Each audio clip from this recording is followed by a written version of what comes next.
So here we go again. I am Brian Wilton. I am your host. Ready to go toe to toe with the titans of evil. Ready to say what must be said to keep your naughty bits out of the jaded jackal of sin. Out of the jaws of the jaded jackal of sin. That old triple J tripped me up there, didn't it? Well, whatever. We will at least engage on a scintillating soiree of the cerebellum.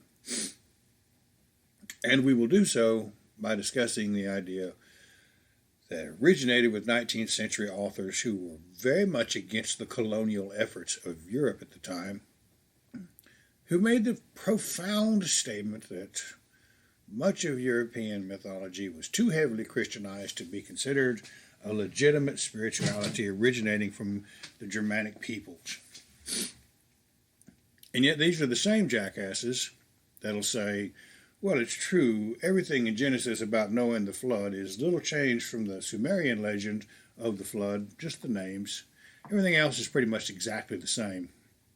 Much of the influence of the Egyptian mythologies are well credited and well documented in the text of the Bible. But when it comes to European spirituality, they are very remiss to admit that one of them is much older than the other. That being the spiritualities of Europe. We have statues and cave arts dating back to 25 to 40,000 years ago.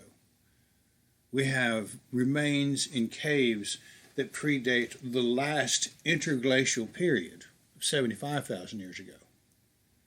And while it may be true that they were Neanderthal, there was a decided effort in spirituality and craftsmanship and ritual amongst a people that were some of the original inhabitants of Northern Europe. We became what we are today. Much as I suspect the Denisovians had a powerful influence on Southeast Asia. Neanderthals had the same kind of influence on Northern Europe. And I think every day we begin to understand that they were not the hairy, stooped, splayed-faced cavemen that we might imagine they were. They were a people with a culture. They were a people who understood certain things, most notably math. If we look at the late Bronze Age period, and the Paleolithic, and in the intermediary periods there, 3,000 to 7,000 years ago, before the appearance of Göbekli Tepe, which is dated to 12,000 years ago, we find already a well-established idea of a matriarchal society for sure, especially in the Stone Age, a matriarchal society. No less than 3 different stages of matriarchal, and then these last 2 most recent incursions into spirituality with your Greco-Roman, with the late Northern European, and finally with the advent of Christianity, a very patriarchal society that seemingly diminishes the foundational aspects that the Mother Earth is the creator of all life. And yet when you look at the story of the Virgin Mary giving birth to Jesus, from herself she gives birth, much like the earth gives birth, Berkano, an interesting concept all tied together, to this salvation or whatever you want to call it.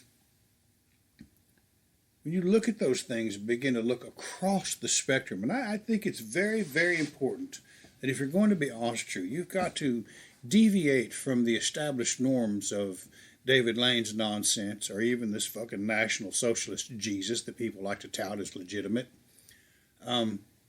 and take a look at the other spiritualities. Every one of them is like a drop in a pond where the ripples spread out across the surface and interact with each other.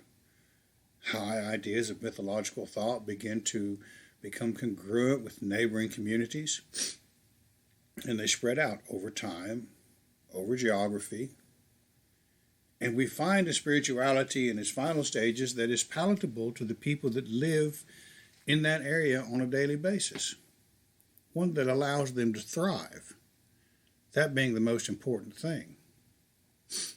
until we had the Roman Empire and Emperor Theodosius. Let's just, for the record, he was a pussy.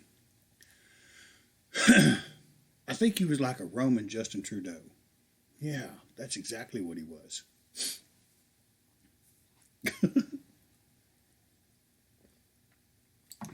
So we got to pay attention to that.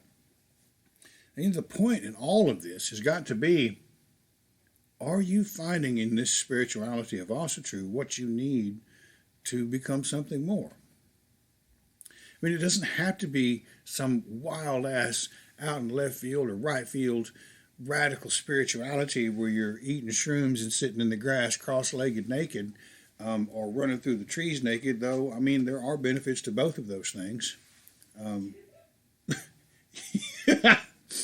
But we got to find something that on a daily basis allows us to make it one step at a time, to love the people we're with, to do the right thing, to be able to handle the more basic emotions that sometimes dominate our thought process and lead us to ruin.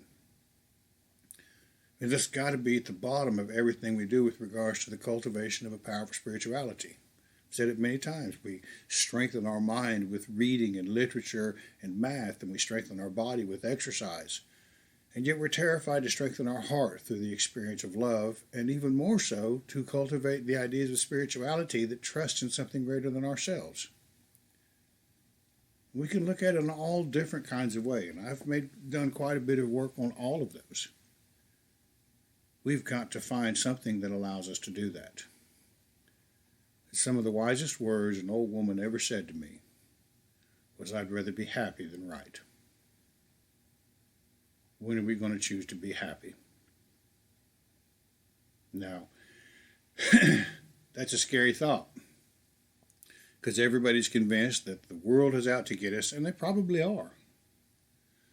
But if you have a man who is content in what he's doing, he's going to fight like hell to keep that. And he's going to do it the right way.